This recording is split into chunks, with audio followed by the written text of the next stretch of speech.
This is BBC Radio 5 Live. Good morning. The main story on the programme is British uses the Beatles. They gave us the E-Type and the Discovery, but Ford is putting Jaguar and a Land Rover up for sale. Whether they keep 3 factories open, I think Ford may not have done that anyway if they held on to the firms. And I think there's a question mark, unfortunately, over the solid gold fact. Also this morning, look sharp, the Olympics inspectors are here. We seem to have wasted a year, and if you look at the sort of skills that we'll need on the building and the plumbing, we're still rather apprehensive as to whether we'll be able to employ those people around. Just don't mention the logo. We'll assess the progress being made toward 2012.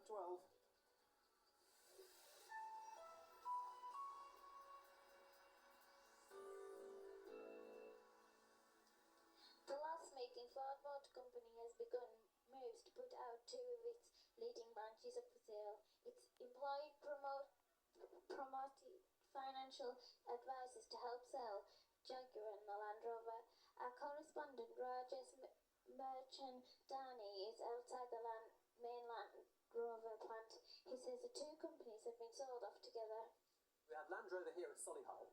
We have Jaguar, which are made nearby at Castle Bromwich, and then they both share a production facility at Ellesmere Port in Merseyside. And the problem, the unions tell me, is that because of that shared production facility, you can't decouple Jaguar, the loss-making brand, from Land Rover, the successful one. If Ford wants to offload them, they kind of have to offload them both together.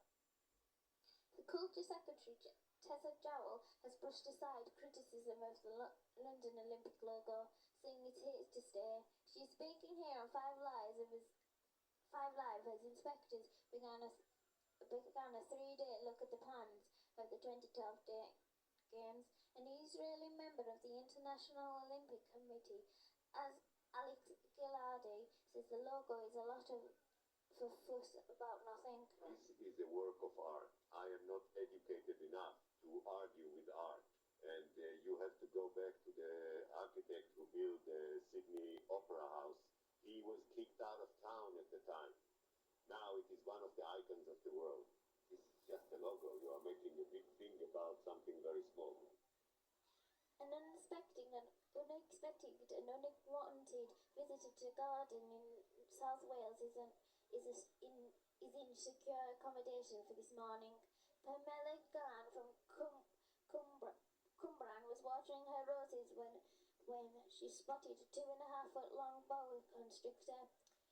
A fireman who happened to be passing managed to get it into a box and took it to a pet shop where it went for an owner, but calmed down after being fed some dead mice. It is now exactly 7 o'clock.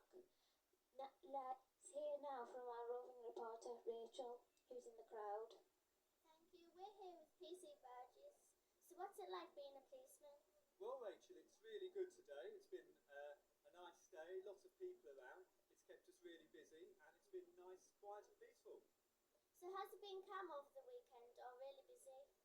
It's been very good. People have behaved themselves.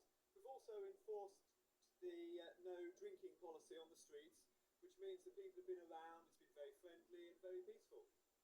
Do you think you got the best job over the weekend? It's a good job, isn't it? I think it's a nice job to be. Here we are down on the sugar tunnel with the police pod, and our job is to coordinate and keep an eye on what's going on.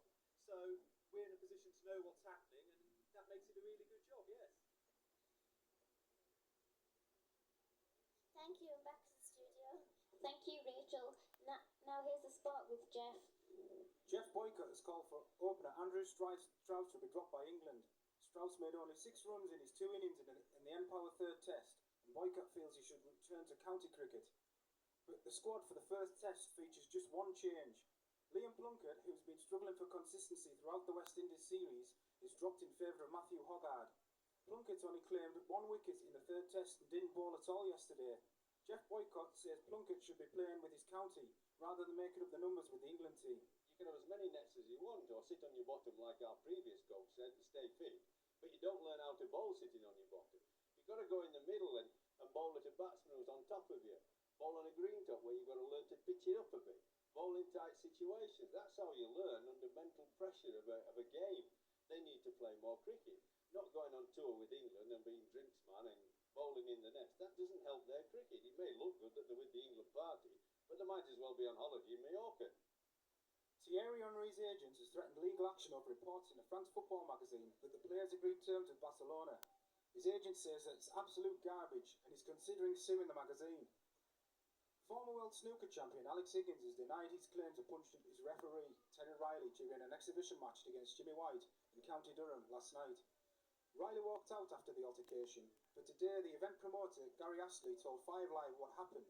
There was a decision made on one of the blues, and, as ever, Alex wants the decision to be right, and let's say that, Alex and the referee didn't agree on that decision, and, Alex grazed past him. They further disagreed on the decision, and a couple of the decisions earlier on, Jimmy came through, and, we looked after the event thereafter, but no, he didn't punch the ref. Britain's Davis Cup captain John Lloyd has told us that he wants Tim Henman to carry on, despite his indifferent form this season. Henman's up against Marin Cilic at the Queen's Tournament today. Lloyd is hopeful of Andy Murray playing at Wimbledon, although he's been suffering with a wrist injury. News and sport. News and Sport. Say goodbye. More news in half an hour. On 909 and 693 AM. Digital TV and digital radio. This is 5